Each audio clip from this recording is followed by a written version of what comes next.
여러분 혹시 몸에 아무런 이상이 없는데도 그저 불안하다는 이유만으로 이 병원 저 병원을 다니며 검진을 쇼핑하듯이 받고 계시진 않나요? 만약 그러시다면 제가 오늘 아주 단호하게 말씀드리겠습니다. 그 행동은 내 몸을 지키는 효도가 아니라 잠자고 있는 벌집을 쑤셔놓는 것과 다를 바가 없습니다. 제 진료실을 찾아오셨던 79세 김봉래 어르신의 이야기를 좀 해볼까 합니다. 김봉래 어르신은 자식들이 효도한다며 500만 원짜리 최고급 종합검진을 예약해준 덕분에 평생 받아본 적 없는 정밀 검사들을 싹 받으셨습니다. 그런데 문제는 거기서부터 시작되었습니다. 검사 결과에서 아주 작은 혹 하나가 발견되었는데 의사는 확실히 하기 위해 조직검사를 해보자고 했죠. 그 과정에서 어르신은 기력이 급격히 떨어지셨고 검사 부위의 염증 때문에 한 달 넘게 병원 신세를 지셔야 했습니다. 나중에 알고 보니 그 혹은 평생 두고 봐도 아무런 해가 없는 녀석이었는데 말입니다. 김봉래 어르신은 저를 보며 눈물을 글썽이셨습니다. 건강하게 오래 살려고 검사받았는데 그 검사 때문에 오히려 다리 힘이 다 풀리고 밥맛도 잃어버렸다고 말씀하시며 가슴을 치셨죠. 이 이야기가 과연 남의 일일까요? 실제 통계를 보면 더 기가 막힙니다. 2019년에 국가 암검진을 받은 75세 이상의 어르신이 무려 101만 명이 넘습니다. 그런데 국내 연구진이 10년 넘게 추적조사한 결과를 보면 85세 이상의 고령층이 특정 암검진을 받았을 때 오히려 사망률이 2배나 높게 나타났습니다. 검진을 안 받은 분들보다 오히려 더 일찍 돌아가셨다는 뜻입니다. 왜 이런 비극이 벌어질까요? 나이가 들면 우리 몸의 세포도 낡고 기력도 젊었을 때와는 판이하게 다릅니다. 젊은 사람에게는 아무것도 아닌 작은 상처가 어르신들께는 치명적인 감염원이 될 수 있고 마취 한 번도 심장에 큰 부담이 됩니다. 그런데도 우리는 무조건 많이 검사하고 일찍 찾아내는 것이 정답이라고만 믿어왔습니다.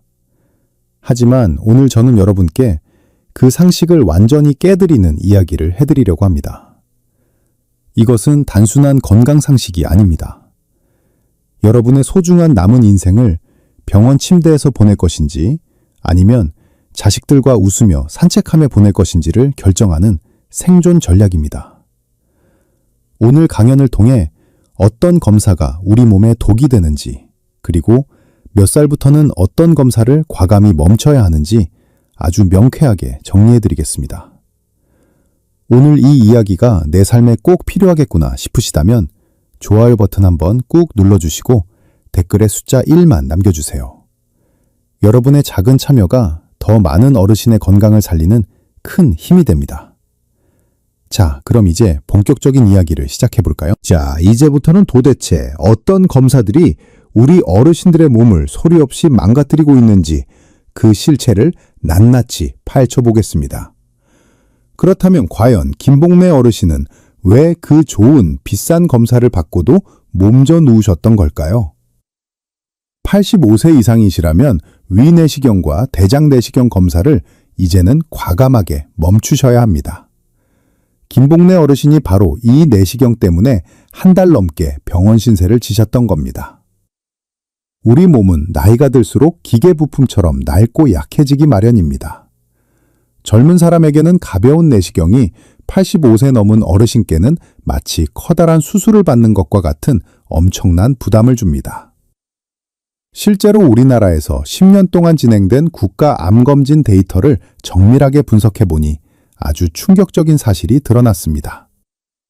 85세 이상 어르신들이 위암 검진을 받았을 때 오히려 받지 않은 분들보다 사망 위험이 2배 이상 높게 나타난 것입니다. 검진을 받았는데 왜 더 일찍 돌아가실까요? 그 이유는 간단합니다. 내시경을 하기 위해 마취를 하는 과정에서 심장과 혈압이 요동을 치기 때문입니다. 또한 검사 도중에 아주 미세한 상처가 나더라도 어르신들은 회복 속도가 워낙 더디고 면역력이 약해서 이것이 치명적인 염증이나 합병증으로 번질 위험이 큽니다. 대장내시경도 마찬가지입니다. 80세가 넘어가면 검사로 암을 미리 찾아내서 얻는 이득보다 검사 자체로 입는 내 몸의 손해가 훨씬 더 큽니다.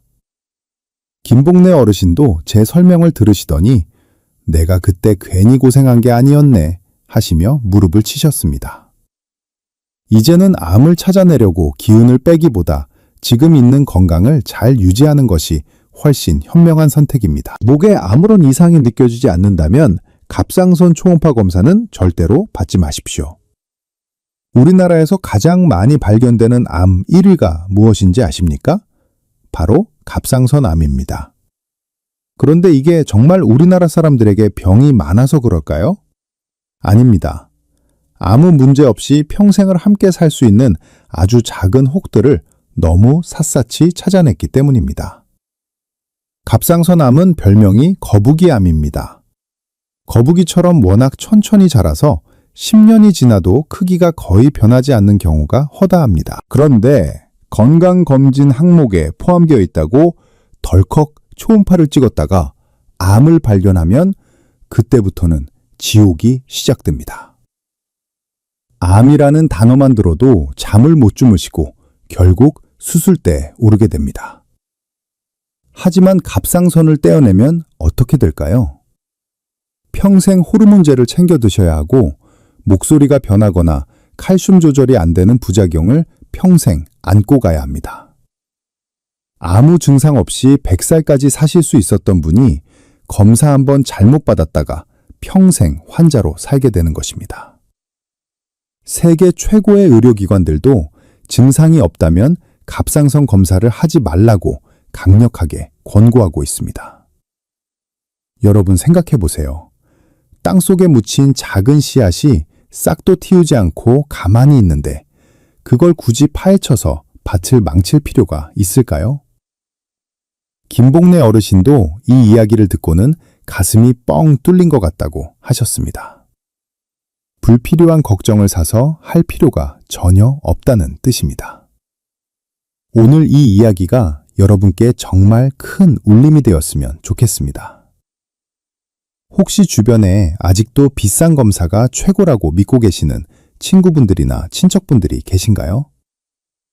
그분들이 더 이상 김복래 어르신처럼 고생하지 않도록 이 영상을 지금 바로 공유해 주세요. 여러분의 공유 한 번이 누군가에게는 평생의 건강을 지키는 소중한 선물이 될 것입니다. 앞서 무서운 이야기들을 좀 해드렸는데 이제는 반대로 막힌 속을 뻥 뚫어드리고 내 몸을 정말 아끼는 지혜로운 기준들을 말씀드릴 차례입니다. 김복래 어르신도 이 기준을 들으시고는 이제야 살 것 같다고 환하게 웃으셨습니다. 담배를 하루에 한 갑씩 30년 넘게 피우신 분이 아니라면 폐암 저선량 CT 검사는 받지 마십시오. 여기서 말하는 30감년이라는 수치는 하루 한 갑씩 30년을 피웠거나 아니면 하루 두 갑씩 15년을 피운 경우를 말합니다. 이 정도로 담배를 많이 피우신 분들은 폐암 위험이 워낙 높아서 검사가 필요하지만 그게 아니라면 이야기가 완전히 달라집니다. 일부 병원에서는 폐암을 빨리 찾아야 한다며 담배를 안 피우는 분들께도 이 검사를 권하곤 합니다. 하지만 이것은 빈대 잡으려다 초가 삼간 다 태우는 격이 될 수 있습니다. 실제로 통계를 보면 CT 검사에서 폐암이 의심된다는 판정을 받은 사람 10명 중 4명 이상은 정밀 조직 검사를 해보니 암이 아니었습니다. 그런데 그 과정에서 바늘로 폐를 찌르는 고통스러운 검사를 받아야 하고 10명 중 1명은 폐에 구멍이 나거나 피가 고이는 심각한 합병증을 겪습니다. 게다가 CT 검사는 방사선 노출이 뒤따릅니다. 아무 증상도 없고 담배도 안 피우는데 매년 이 검사를 반복하는 것은 내 몸에 방사선을 쌓아두는 것과 같습니다. 남은 인생이 10년 미만이라고 생각되신다면 이제 암 검진은 명예롭게 졸업하셔야 합니다. 이것이 제가 환자분들께 가장 강조하는 10년의 법칙입니다. 왜 10년일까요? 암 검진으로 병을 찾고 치료해서 생명을 구하는 효과는 오늘 당장 나타나는 게 아니라 최소한 10년이라는 세월이 흘러야 비로소 빛을 발하기 때문입니다. 우리나라 어르신들의 평균 수명을 고려했을 때 대략 75세 전후가 이 결정을 내려야 하는 중요한 시점입니다. 만약 80세가 넘으셨는데 암검진에 매달리신다면 그것은 득보다 실이 훨씬 큽니다. 검사 자체의 위험도 문제지만 암을 발견해서 수술을 받게 되면 그 합병증 때문에 남은 삶의 질이 엉망이 될 수 있습니다. 김복래 어르신께도 제가 이렇게 말씀드렸습니다. 이제는 암을 찾으려고 애쓰기보다 오늘 하루를 얼마나 즐겁고 편안하게 보내느냐가 어르신께는 더 큰 보약이라고요. 여러분, 여기서 한 가지 더 꼭 짚고 넘어가야 할 아주 중요한 사실이 있습니다. 바로 검사가 또 다른 검사를 부르는 무서운 소용돌이입니다. 의학계에서는 이것을 연쇄 효과라고 부르기도 하는데요.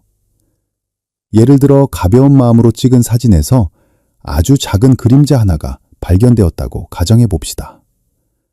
그러면 의사는 확실히 해야 한다며 CT 촬영을 권하고 CT에서 또 뭔가가 보이면 이번엔 바늘로 찔러 조직을 떼어보자고 합니다.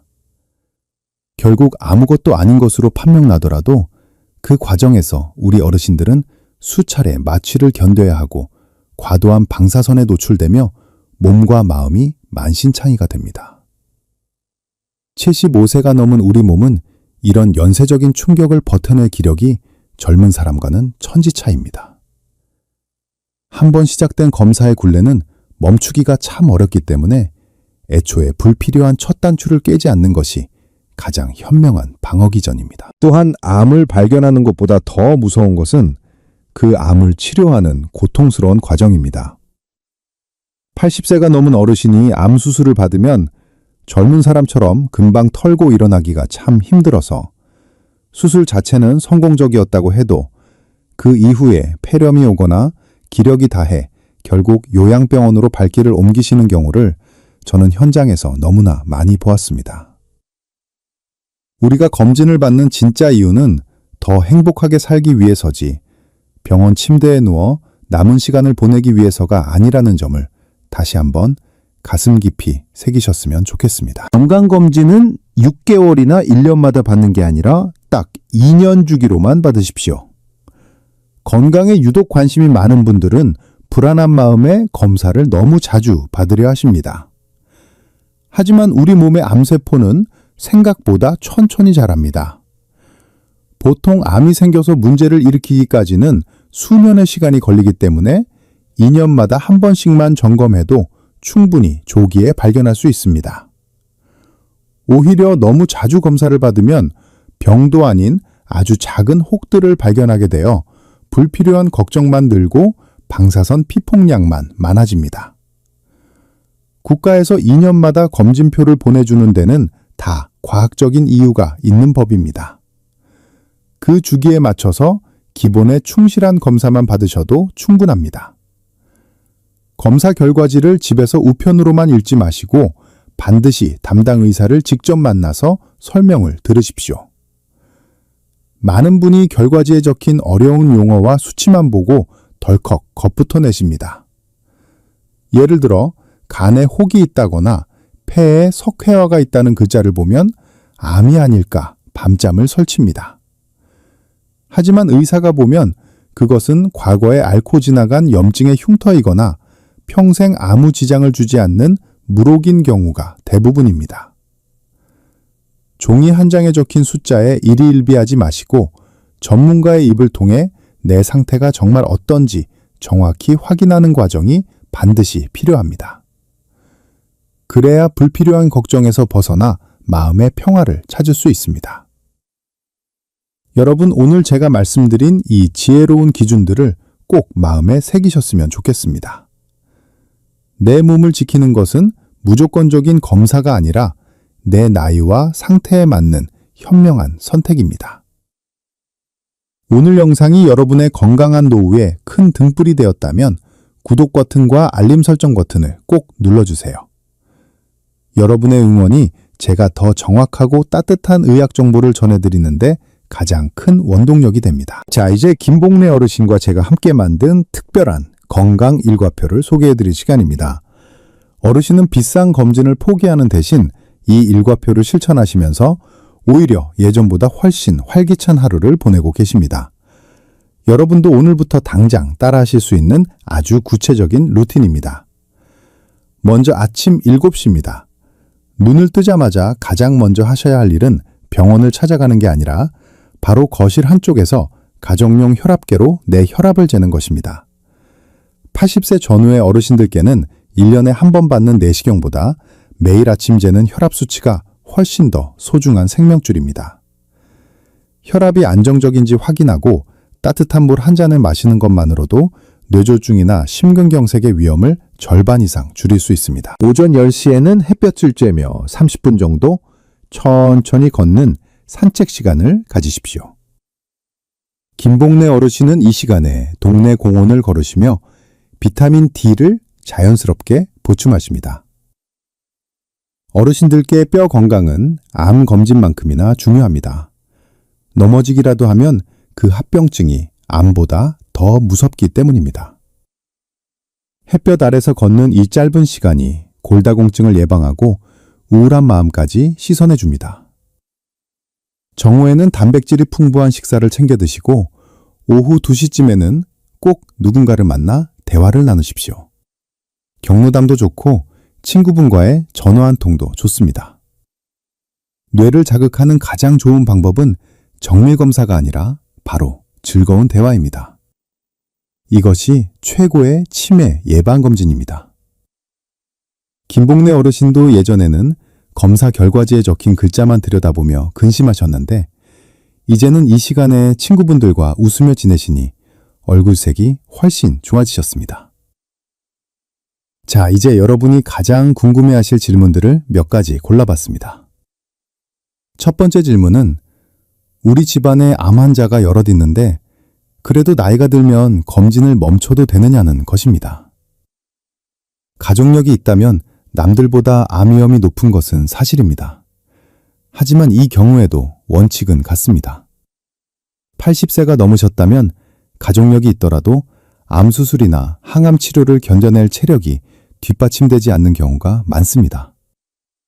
암을 발견하더라도 치료 과정에서 겪는 고통이 암 자체보다 더 클 수 있기 때문에 역시나 주치의와 상담하여 검사 실익을 꼼꼼히 따져보아야 합니다. 두 번째는 국가에서 보내주는 공짜 검진표가 날아오면 그냥 버려도 되느냐는 질문입니다.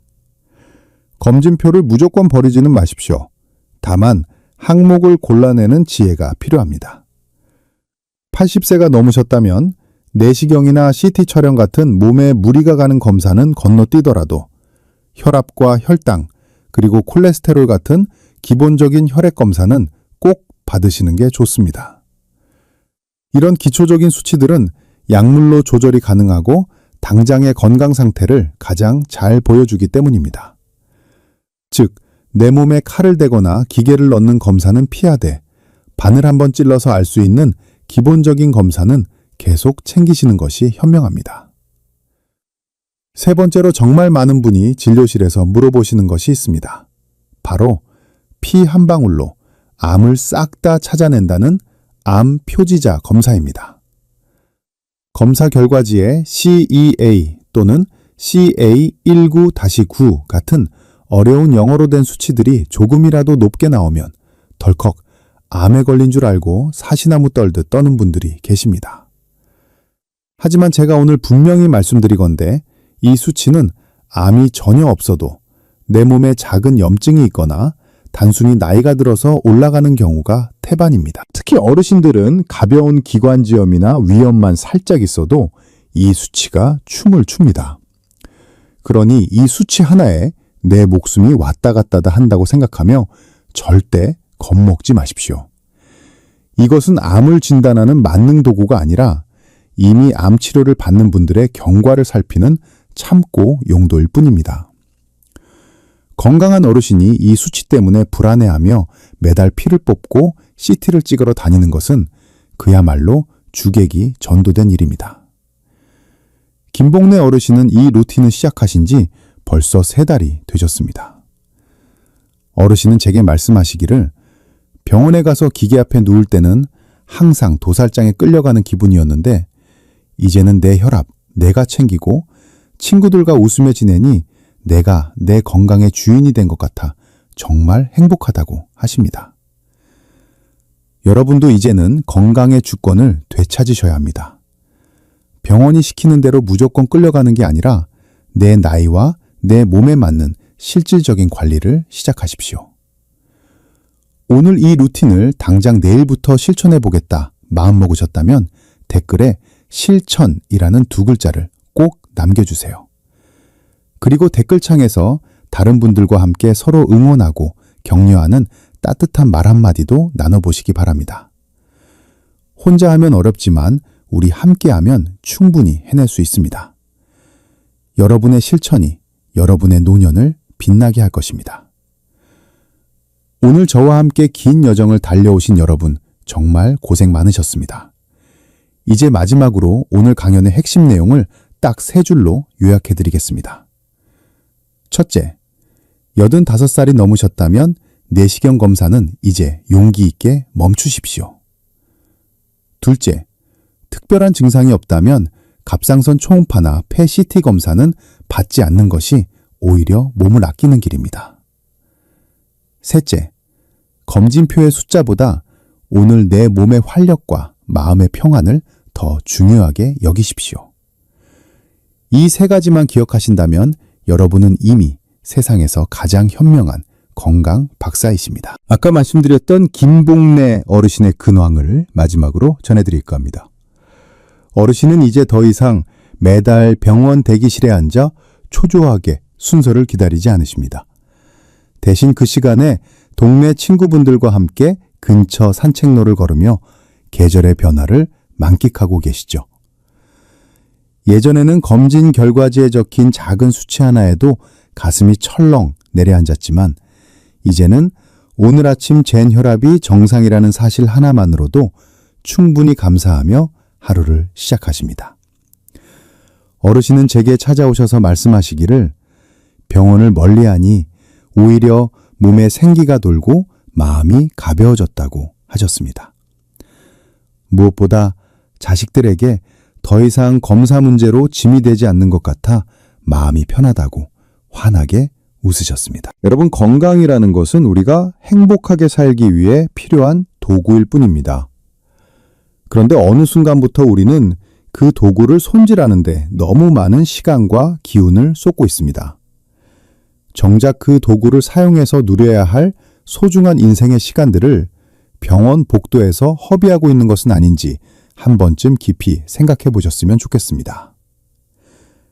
나이가 든다는 것은 자연스러운 과정입니다. 우리 몸에 생기는 작은 혹이나 주름처럼 세월의 흔적을 굳이 칼을 대고 기계를 넣어 파헤치기보다 그것들과 함께 평화롭게 공존하는 지혜가 필요합니다. 물론 제가 오늘 검진을 아예 받지 말라고 말씀드린 것은 아닙니다. 젊은 시절에는 병을 미리 찾아내고 치료하는 것이 중요하지만 이제 인생의 황혼기에 접어든 여러분께는 오늘 하루를 얼마나 고통 없이 편안하게 그리고 사랑하는 사람들과 함께 보내느냐가 훨씬 더 가치 있는 일이라는 점을 꼭 말씀드리고 싶었습니다.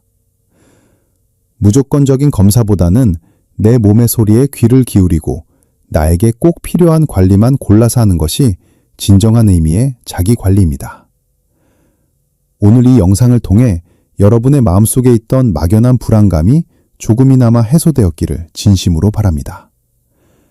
여러분은 지금 그 자체로도 충분히 훌륭하게 건강을 잘 지켜오셨습니다.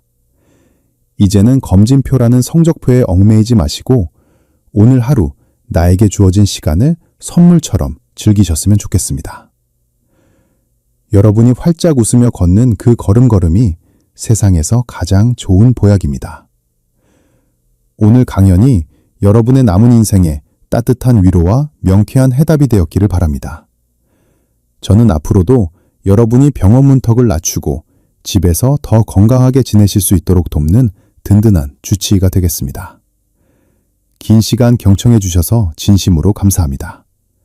여러분 항상 평안하시고 매일매일 건강하십시오. 감사합니다.